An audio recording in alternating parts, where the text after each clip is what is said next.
Hello there and welcome back. Thank you for tuning back into Perks podcast.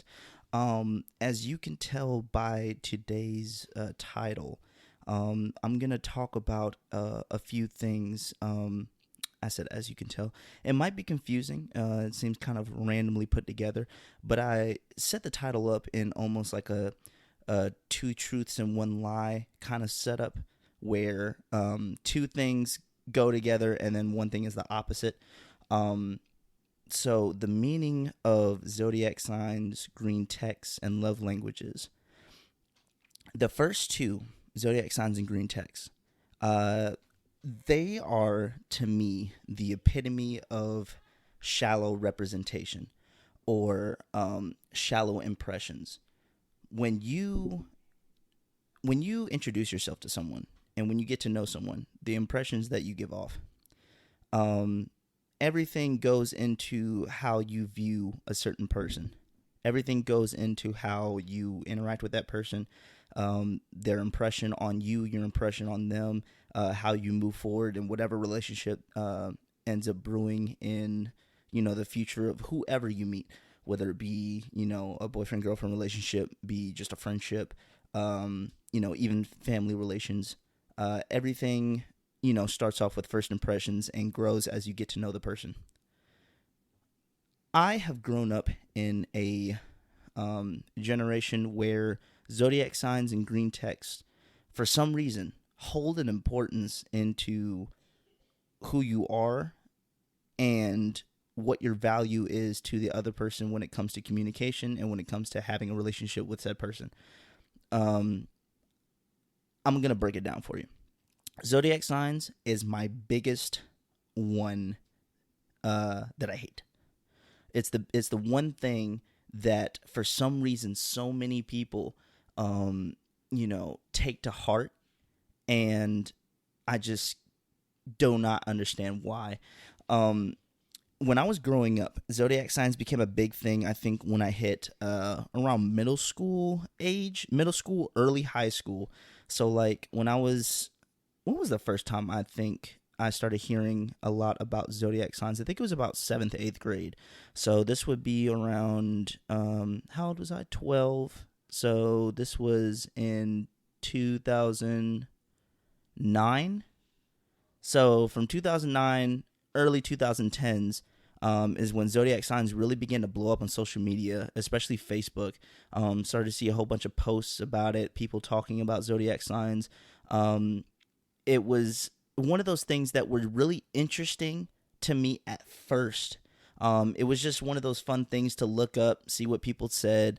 I never really got into that rising moon, sun, daylight, midnight thing that goes on with zodiac signs. But it was just one of those fun, interesting things that you just learned about and just kept it moving. As I got older, I realized that whole interest in zodiac signs started to carry over into people's conversations a little bit more than I think is necessary.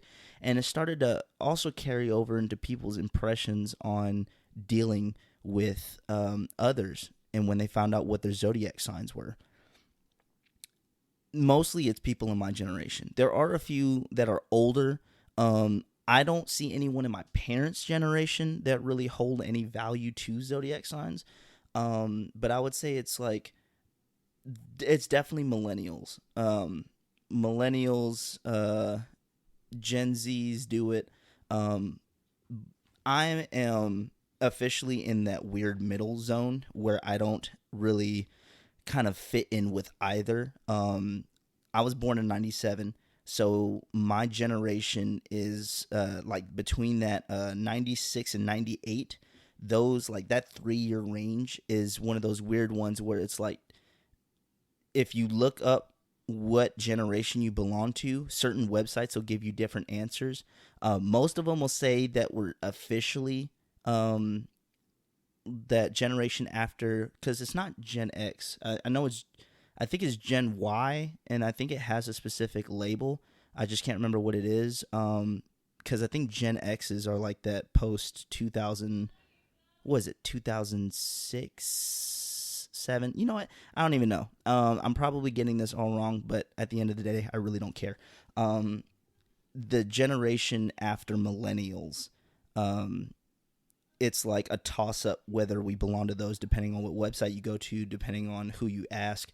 And it's like, technically we're not millennials, but we don't really identify with the Gen X, generation either.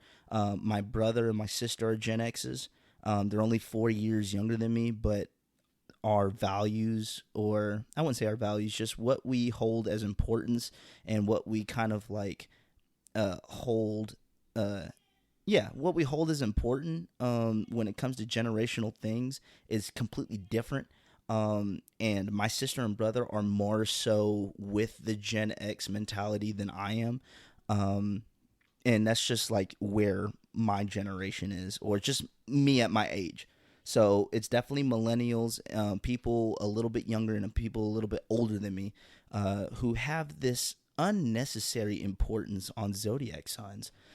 So like I said, it started off as just this fun little thing to know and to just look up.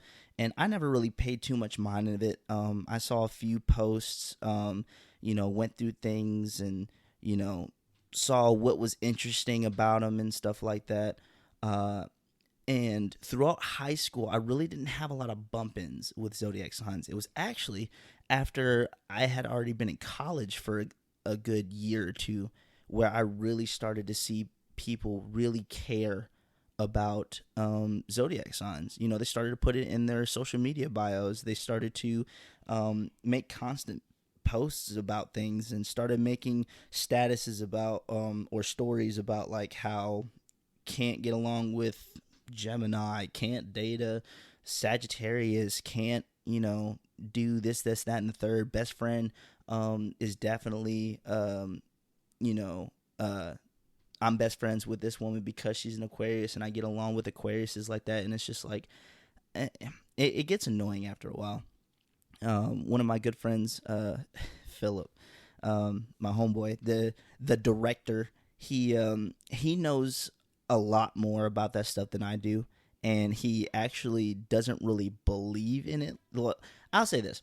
I think there's a subconscious part of him that believes in it. And he brings it up a lot around me just because he knows that it not necessarily bothers me, but I don't care for it. But he knows a lot more about it than I do. But the thing is, he has a point where he'll bring it up as like a joke, even though he kind of brings it up a lot. But I know that it's not something he actually like puts effort into knowing, or actually like he doesn't associate the zodiac signs with things that he picks up. He just interacts with people as they are. He doesn't try to explain anyone's behavior or anyone's attitude as, oh, this is why, because he or she is, was born in this certain month and they're this zodiac sign. It really started to make even less sense to me when I was going through posts and stuff like that and seeing different things about zodiac signs, and they're like, oh yeah, this is how all, like, you ever see those posts where it'll go through all the zodiac signs and it'll say what those zodiac signs exemplify, or like what their personality traits are. And I would read one of those posts and like literally all but maybe 2 or 3 of them would describe exactly how I am, just in different aspects of my life or different like characteristics that I have. So that was, number one that, ticked off to me that, this stuff really didn't, matter, or it wasn't actually like, it didn't really contribute to anything, in the long run. And then, I want to tell you a funny story about when I used to work at Geico.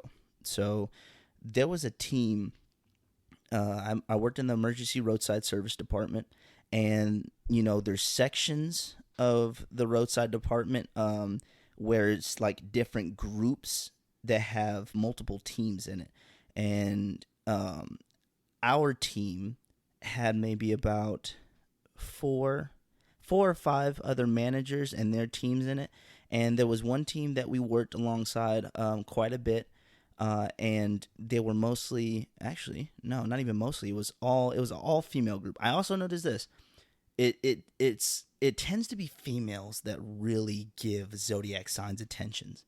That actually give meaning to those, the ones that post it, the ones that actually believe in them, and the ones that actually stick true to you know their impressions of people based on their zodiac signs. It's 98% women. Seeing a couple guys that are actually like do the same thing, but not very rarely. Um, and one time we were having a whole discussion during our break, and they were talking about zodiac signs, and one of them asked me what my zodiac sign was. I was being corny, and I said stop, and it was like, what do you mean stop? And I said stop sign. Don't ask me that question. And they looked at me like, really? Like, tell us what your zodiac sign is. And I was like, no, because every time I tell people my zodiac sign, it's never a positive I won't say never. It's always kind of like they kind of either roll their eyes, or they kind of groan, or they're just like, oh, you're one of those, which to me makes no sense. So if you must know, and you're listening to this, I am a Cancer. I was born in July. July 5th is my birthday. I'm a Cancer. We had a conversation about zodiac signs, and one of the girls said, I don't mess with Taurus men no more because I had an ex. He was a Taurus. He did this, that, and the third. Another girl spoke up and said, girl, that's why I don't mess with Gemini, because there was a Gemini that did that to me. And then another girl said, that's why I don't mess with, I don't remember the third one, but it was, I don't know, let's just say Aquarius for the sake of it. I don't mess with Aquarius because that's what, Aquarius guy did to me. And I was sitting there, and I was like, are you listening to yourselves? Like, the fact that one dude that happened to be whatever zodiac sign he was did something. So now every time you hear a man that has a certain zodiac sign, you immediately go, nah, can't mess with you. And you can say that you're joking. You can say that, oh, it's all fun, or you're not truly serious. But my thing is, when I was listening to these girls and listening to them talk, it doesn't matter if you're joking even a little bit. They did have serious misgivings about those zodiac signs, no matter how small it is. It starts off as the tiniest ripple in your head, and you want to say, oh no, I'm just kidding, like it's not really that serious, but then it actually turns into a wave of misconception, and they end up taking it too seriously, in my opinion. And when I'm listening to these girls, they're legit like, oh yeah, that's why I don't mess with these type of people. And I ended up telling them I was a Cancer, and then just the look that I got from them when I told them I'm a Cancer is the reason why I hate it when people ask me what my zodiac sign is. And it just further drove along the fact that you guys are putting way too much energy into something that really does not matter. Like, I've met people of all walks of life. I've met people, born at all different times, all different birthdays. All my homeboys got different birthdays. I think I maybe have like one or two of my closest friends that are the same zodiac signs. All of them different. The one who is exactly like me, my best friend in this world, Ryan, he is just like me. This boy was born in March. I think it's March 29th. March 29th. You know what? I got to look it up, because if I get this wrong on my podcast, he's going to hate me. He's going to hate me, and I'm going to look like a bad friend. And for some reason, I don't know, after I said March, for some reason my brain is like, no, it's in May. I know it's the 29th, and it's one of the M's. It's 29th and one of the M's. Now I have to look it up. I'm going to look it up. I'm going to figure this out. Let's see. Ryan, where are you? And the verdict is I was correct. It is March 29th. Haha. All right. So, yeah. That's right, Ryan. I got your birthday right. Born in March 29th. I can't remember what zodiac sign that is, and I don't care to look that up. But I just know that me and him, very different birthdays, very different zodiac signs, but basically just about the same person. He's just white. Um, and yeah, it honestly, it's dumb, it's stupid, and I don't like it. If a girl ever asks me off rip what my zodiac sign is as a way to get to know me, I'm cutting you off. That's red flag. That's a big red flag to me, because that's putting faith and belief in the superficial stuff that doesn't matter, mean anything. Now, if you ask me what my zodiac sign is just because you're curious, and just to, have fun with it, I don't care. But if you come off to me as like you're actually using that as, a means to assess my character, then I'm gonna have to cut you off.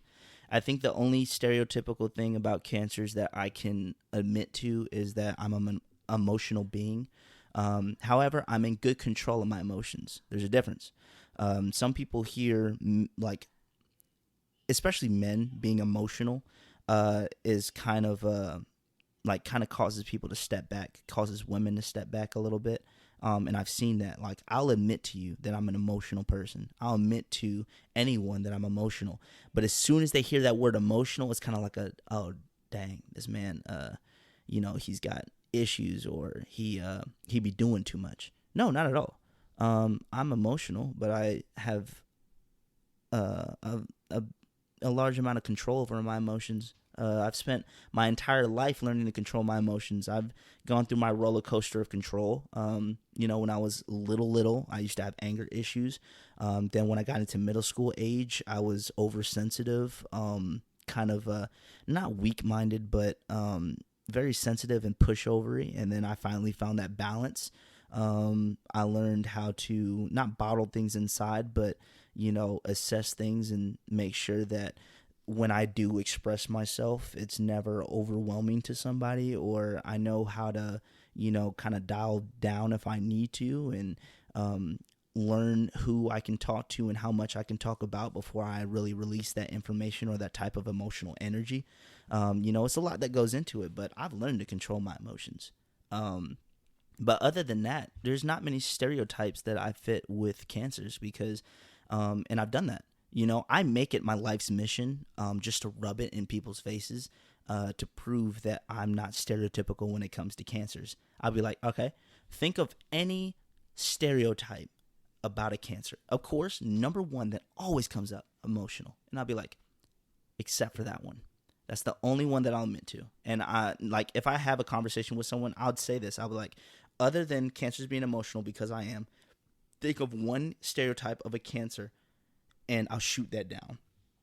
Works every time. Happens every time. And half of them don't believe me and think I'm just lying just to prove a point, or just to, be spiteful with their interests in zodiac signs. But no, like, for real, it's too much and it's annoying. Moving on, green text. So this is something I think is equivalent to the zodiac signs, but also something that I experienced more often and earlier than zodiac signs, being a misgiving with people. So how old was I? I think I was, same age, around that middle school, almost early high school age, when the whole Android versus Apple war really began. I think, what was it? When the iPhone 4 and 5, when those started to come out, I think that's when people really started to separate into factions. Because, when I was a kid, it was, track phones, LG phones, just, the cheap stuff or whatever. And then when, you got into high school, that stuff started to matter. What kind of phone you got, what kind of computer you got, once you got into the upperclassmen stage, what kind of car you got, stuff like that. That started to actually matter. And Apple was on the rise in the early 2010s, and that's when everybody was just, I think, started to get into Apple. Um, I've always been an Android person. I've dabbled with Apple products because I know my dad, um, him and that side of the family definitely, use some Apple products. And then eventually my stepbrother, when I started getting closer to him, he was using Apple products and would talk about that stuff. Um, it was it was messy, man. It was messy coming up with no iPhone in sophomore and junior year, and everybody started to get iPhones. FaceTime was like the thing. Like I'm not gonna lie. I was almost like an old head when it came to that kind of stuff. FaceTime started coming out and getting huge. I'm still around here messing with Skype and, thinking that there's really nothing wrong with it. Now, yes, FaceTime usually had better video quality and connection quality. That one, I'll give that definitely. But, I was still content with Skype and stuff like that. And, I mean, I wasn't really the type to video call a lot. So when Apple started, hitting big and FaceTime started coming out, it became a status thing. It became, a sign of, it became a sign of power, a sign of authority. And God forbid you give a girl your number and a green text pop up on her phone.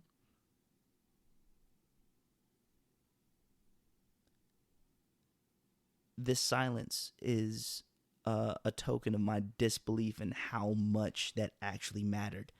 And it still matters to this day to a lot of people. You know how many women I've heard? Actually, no. This one is the one where I've heard men and women almost equally. Zodiac signs was mostly women. This one, green text, like that one was about even with men and women. Even heard, my siblings and their friends say stuff like that. When I see that green text, bro, gotta cut you off. Even guys making posts about it, bruh. If you gonna text me and that green text gonna pop up, don't even hit me up in the first place. And I'm just looking at them like, why does that matter?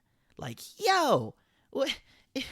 It baffles me. It like really confuses the hell out of me that is like, I don't know if you can tell by how I sound right now, but no matter how hard I think about it, no matter how much I think about the kids and even people my age and even people older that get into it, it just doesn't make sense how that can really have, like that can really make a stamp on how you interact with a person, or if you choose to interact with a person in general. I've seen people cut people off for receiving green text. I don't understand it. It's stupid. Just because I got an Android. What does that do to you? Like, that's a legitimate question to you iPhone users that actually care if what color the text is when it comes through your phone. What does it matter to you? What does it do to you when you see that green text, other than whatever mentally goes on with you when you see it? It doesn't mess up your phone. It don't make things more difficult to. The only thing I can think of is that if another carrier or no, another phone brand is involved, like sending pictures and videos through text messaging, tend to come out blurrier or really worse quality when I'm sending from like my Android to another, to like an Apple phone, an iPhone. But other than, I mean, we have social media for that. I send most of my stuff through IG or Facebook Messenger anyway, and it's perfect quality or whatever. Doesn't really make any difference unless someone just doesn't have that installed, and most of the people that don't are just old heads that would honestly probably rather me send stuff through email. So it's like it really like just confuses me. And as confusing as it is, it's also intriguing because when I've asked people in person, why does that bother you? I've never, not once gotten a legitimate answer.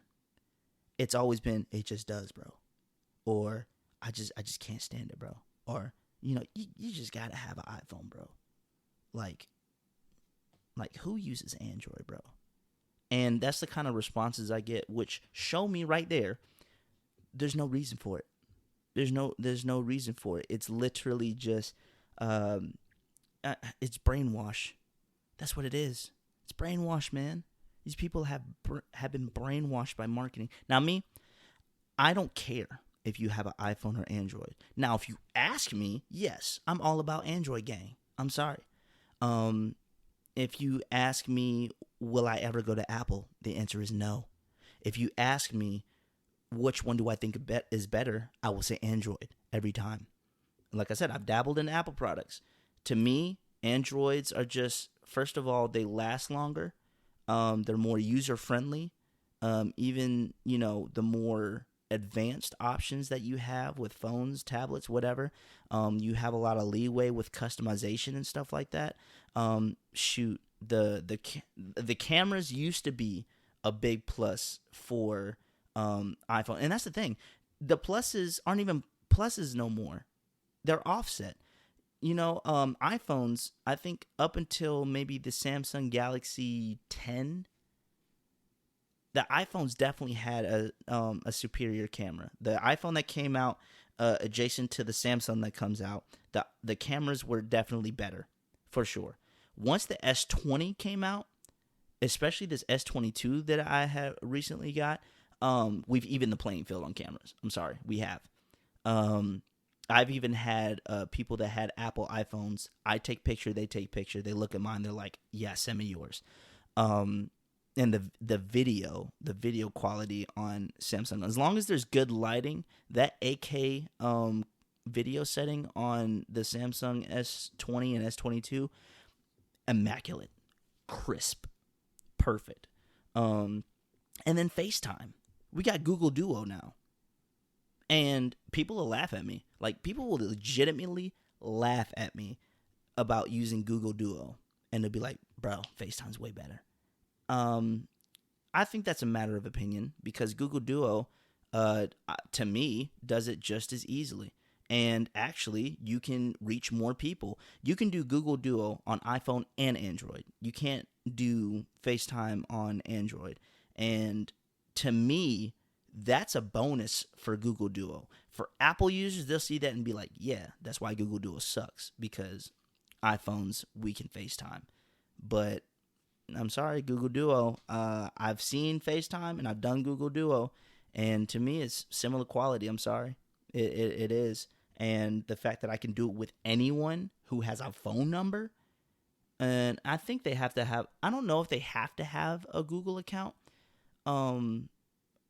but actually, I don't think so, because I Google Duo my mom, and I don't know if she has a Google account. Anyway, that's just how it is. Like, it's. The things that get bragged about with the iPhone, to me, are just outdated. The reasons are null and void. The explanations lacking extremely. So it just doesn't make any sense. And especially if I'm talking to a female, if she responds with me when I text her of, ew, your text is green, or makes a joke about it, that's immediately a red flag in my mind, because it should not matter. It doesn't matter, but people make it matter. On to the third part, love languages. This is where I flip the script. So, like I said, it's going to be almost like that two truths and a lie format, where, you have two things that are that are truths, and then the one lie. And then this one is the two shallow things. And then the one that is actually very important, but people don't understand it, don't know about it. It's low key. People think it's corny and cheesy, but actually is a lifesaver. So, love languages. If you don't know what it is, it's actually very simple. You can go on Google. You can look up love language test. There's like two websites that pop up immediately. Either one of the first two, you can take it. Usually it's the first one I go to. And you take a whole test about, what would be your perfect date, or what makes you happy, blah, blah, blah. All these questions you go through, and it breaks down your love languages in percentages and tells you, what your biggest love languages are, whether it's physical touch, words of affirmation, gifts, quality time. And I think there's another big one. But it just breaks all those down. And a lot of people underestimate the importance of love languages. And not necessarily for, couples. Of course, I wouldn't take this test unless it was in like a relationship. But sometimes love languages do translate to your friends, to your family, how you treat them. The reason why I think it's very important is because when it breaks down your love languages, I think my first one is definitely quality time, and then my second second most important love language I think is words of affirmation. So words of affirmation is basically like when your significant other lets you know verbally how much you mean to them, how important you are, how great you're doing, all that kind of stuff.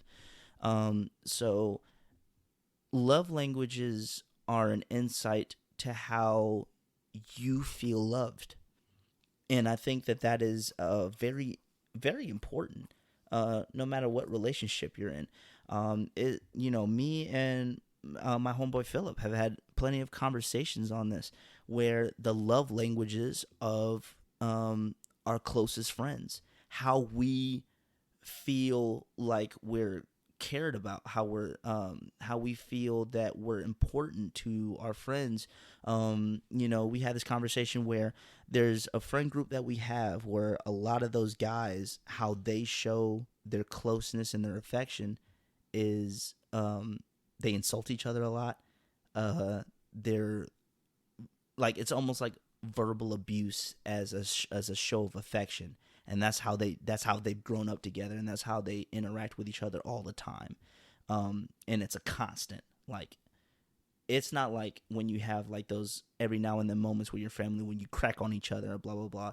Like, take that every now and then moment where like you may crack on your family member and you may throw jokes back and forth, and make that 24/7. That's just how they are. I don't judge them for it. It's not wrong or right. It's just how they interact. And me and him both learned that that's not how we roll. And the crazy thing is, I'm not from this area. They all are. Even Philip is. So it's not like he was part of their friend group, and I just became friends with all of them. But up and coming, when I started to get to know Philip and learn who he was as a person and get closer to him, it was also in the vicinity of those friends as well. So I treated him like they treated each other. And we actually had a sit-down conversation, and it's not like he sat me down specifically to tell me about this. It just came up, and he was like, yeah, how they act, how they interact with all this stuff. It just ain't me, and I just don't feel it like that. And it kind of made me feel bad because I never stopped to realize, or never stopped to ask myself how he likes to interact with friends, because I don't do that with my closest friends from like Virginia. I don't. But that's just because, we started off, being ourselves, and just us getting closer naturally. We just learned how, to love each other basically as brothers. And me and my friends from Virginia, we just so happen to be so similar in how we feel appreciated that it just kind of just instantly clicked, and we never had to correct that.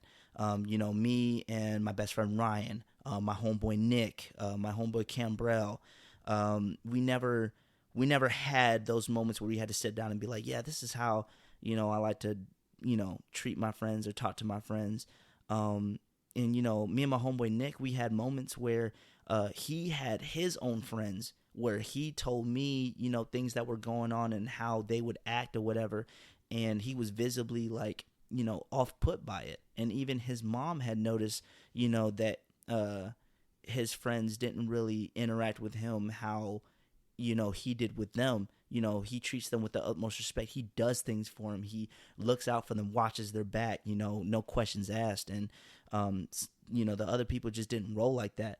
And it just so happened that me, him, Cambrell, and some of my other friends, we were just naturally like that, so we never had to talk about it.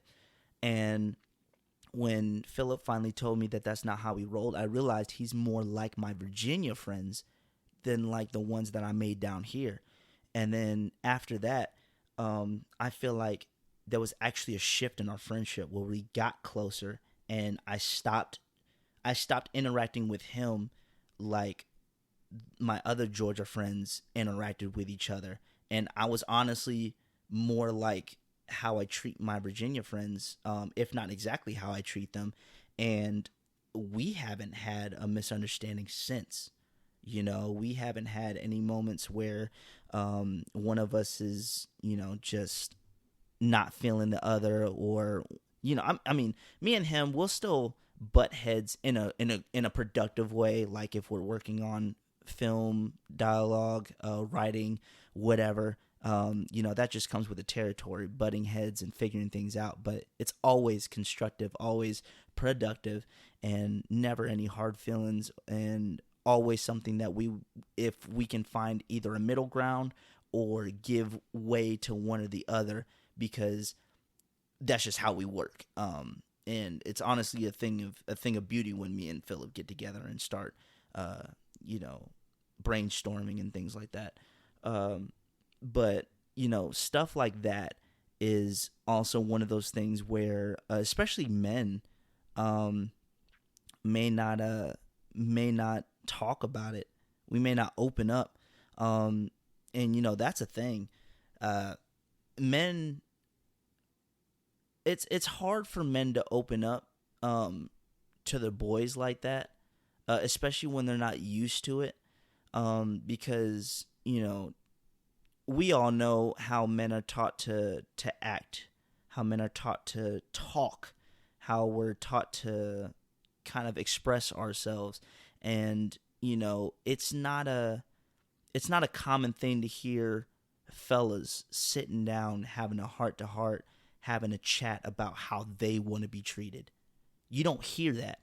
And even with me being the guy I am and always willing to do said thing, I still don't do that often. Now, I found myself in a position that I don't need to do it, but the fact is, I mean, come on now, you don't see it happening. Guys having hearts to hearts about how they want to be treated by their friends.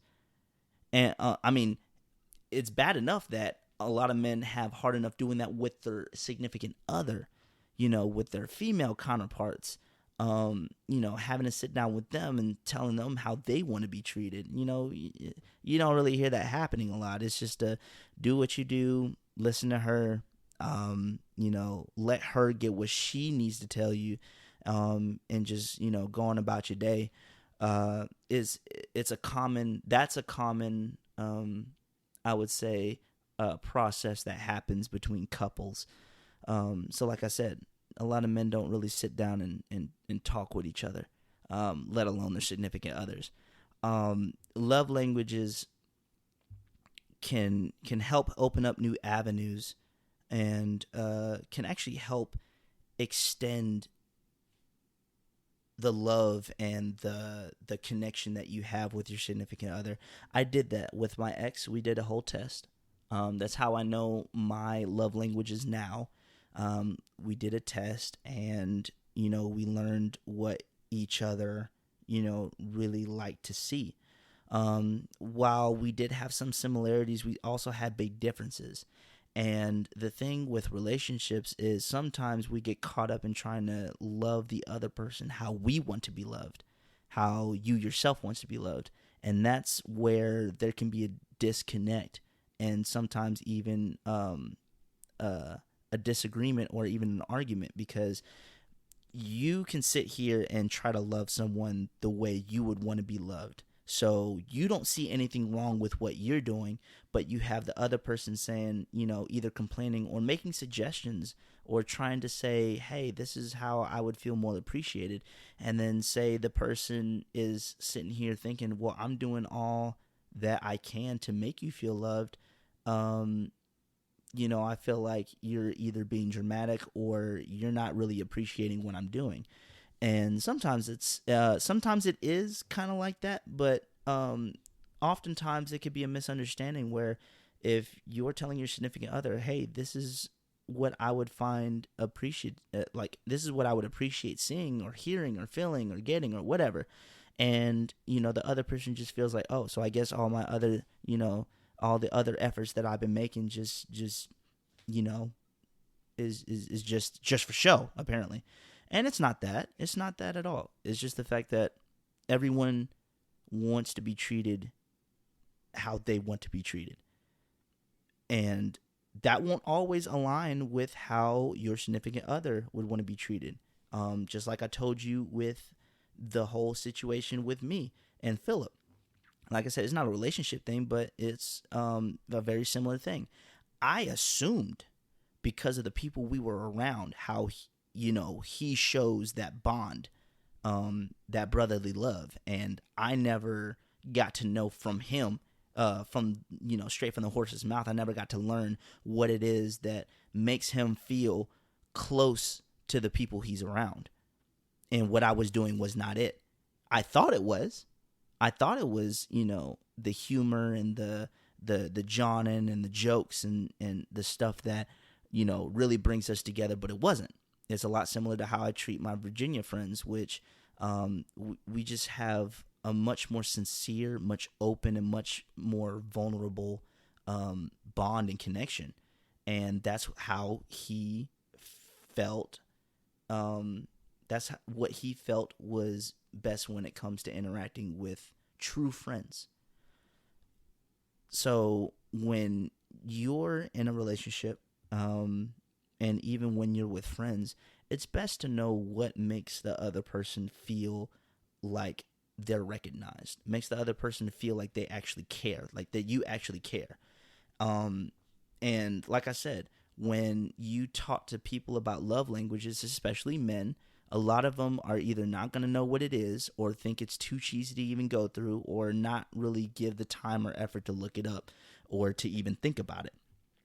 And it's easy to hang up on superficial things like zodiac signs and green text because it's, like I said, a societal status thing, or something that was just interesting to read, that became an actual medium of, I guess, assessing a person's character, and the actual nitty gritty and things that sound super cheesy. Because I'm not gonna lie, initially, yes, it did sound like a cheesy couple's idea to just look up and take a test and see what that is, and all these online tests or whatever. When you keep taking them, they're very repetitive, and a lot of them, what's your spirit animal and stuff like that, seems very superficial, and a lot of them are. However, I really encourage anyone that listens to it to take these tests, to really get down to what makes them feel loved, what makes them feel appreciated, because at the end of the day, even though the tests are very similar, you can tell which tests are going to be, just for fun, just cheesy little things, and which ones actually matter. That which Harry Potter character you are, what your spirit animal is, what color in the rainbow you are based off your personality. Of course, all those things are very superficial and, just for fun. But, that love languages thing, that's something serious, because it really dives into, tugging at your heartstrings, what makes your brain tick and what makes you feel good inside. And no matter if you're, like I said, in your a couple relationship, friends, family, or whatever, what makes you feel good inside will always be at the forefront of how the people that are around you should move. Because I'm not going to learn your love language and then look at what's at the bottom of the list and be like, if that, So okay, so say if I take one with my future girlfriend, and the one at the top of my list is at the bottom of her list. Just because it's the thing that I love the most, I'm not gonna sit here and try to force myself to, mine's quality time, and if her lowest thing is quality time, I'm not gonna try to force her to just put everything down and just look into my eyes and just talk with me and just spend quiet, alone time with me all the time because it makes me happy. Because eventually she's gonna be like, well, all we're doing is what you want to do, and yes, it is nice to spend time with you, but I'm not getting, what would make me happiest most. And say hers was, gift giving. And there's one couple, because of my ex, that I ended up watching a lot. Their name is Josh and Easy on YouTube. I learned that gift giving, it sounds very intimidating and expensive on the pockets, but sometimes, if you have, I would say, an understanding significant other. Gift giving doesn't always have to be going out buying things, going out and, just getting stuff and being extravagant and getting her all the stuff that she wants to buy at the stores. It could be as simple as leaving a note, a heartfelt note, making a meal, drawing a bath with love. These gifts, these physical things that may not cost money, but things that she would normally do on her own, and you do it for her. You take a load off her shoulder. You gift her with your, I would say you gift her with comfort, ease, and just outright affection, in physical form. That verbal is usually words of affirmation, saying you love her, verbally saying how much you appreciate her, verbally, showing all of that emotion and everything. But the gifts part, like I said, is those physical things: drawing the bath, getting her a sticky note, making her food, doing whatever it is that physically makes her happy. It could be simple as, if you say you live with your significant other, all the chores they usually do, the gift of taking a load off, doing all the chores for her, and then, having something set up that may not cost you more than a couple bucks, that just shows your appreciation for her and shows that you're thinking about her constantly. So, stuff like that, that is, to me, what really, really matters. And in this whole scenario of zodiac signs, green texts, and love languages, it's actually two lies and a truth. The truth of love languages is that they actually matter. The lies is of the title is that green texts and zodiac signs matter. Those don't matter at all. And if you have even an inkling inside of you that says it does, I encourage you to reevaluate yourself. Reevaluate what you seem as valuable, and reevaluate what's important in your life. Because I'll be damned if I turn away someone special just because she's a Taurus, or because she's a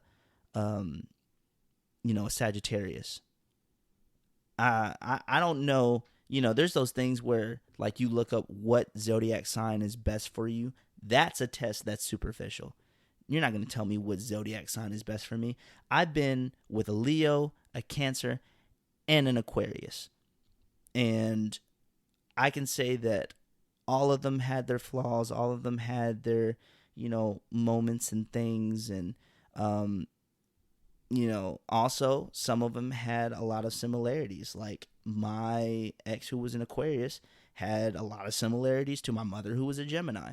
Now, of course, not the same person, but, you get the point.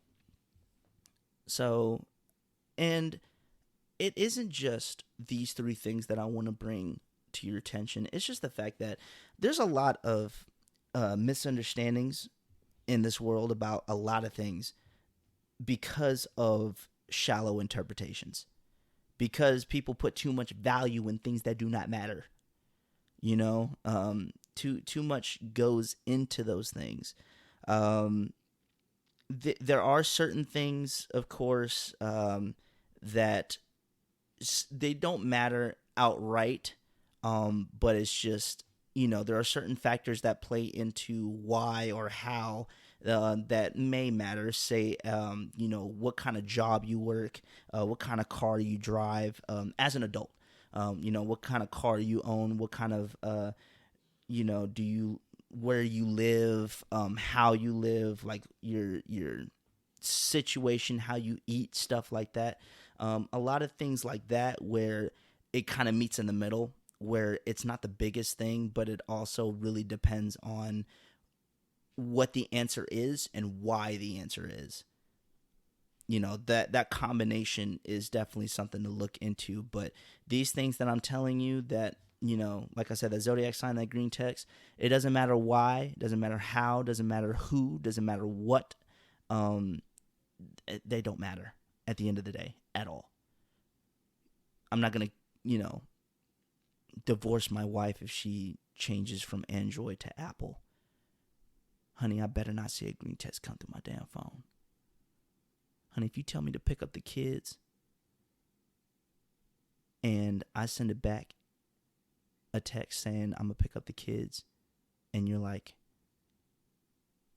your text is green, you need to rethink your life, and you need to upgrade your life, and you need to show our kids what needs to be taken care of. I'm gonna have to fight you.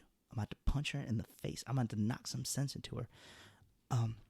By the way, I'm not condoning the beating or the hitting of women. This is a hypothetical situation. Anyway, yes, I'd punch her in the face. I'd tell her straight up. I'm like, yeah, I'd deck her. I might drop kick her. I'd probably drop kick her. Or I might do both. I might punch her and then drop kick her. And then drop her iPhone from about 3 inches above the ground so I can see it crack and explode. Yeah, because y'all iPhones hella fragile. And I don't regret saying that at all. I've dropped my phones so many times. I haven't had a broken screen since I've had the cheap LG phones. And when I tell you that it's almost impossible to meet someone with an iPhone that isn't cracked on the front or the back, I'm sorry. I would say about 78% of the people I meet with iPhones, it's cracked in some form, way, shape, or form. I don't even keep... I have 2 Android phones right now. My old S20 and my 22. I don't even keep a case on my S20 anymore. I've dropped it at least 6-7 times without the case. Yeah, it kind of dings up the metal around the edges. Not one crack on that phone at all, back or front. So that's my one petty statement that I would say to you iPhone users is that have fun with that piece of glass that breaks as soon as you flick it. But anyway, I really thank you guys for tuning into this episode. I really hope that, you take this information and actually process it, because I guarantee you, if only 3 people listen to this podcast, at least one of them has these initial shallow interpretations that I have mentioned. I know that my dad and my brother have been listening to my podcast. I want to give a shout out to them. You guys are troopers. I thank you for listening to it. My brother Trajan, he probably has these misgivings in his own head, and if he says he doesn't, he's a lie. He's a lie. I've talked to this kid. I've had conversations with this guy. When he was 8 years old, he was clowning on me for my Androids. When he was 8, okay? He's 16 now. He probably got worse. We just don't talk about it.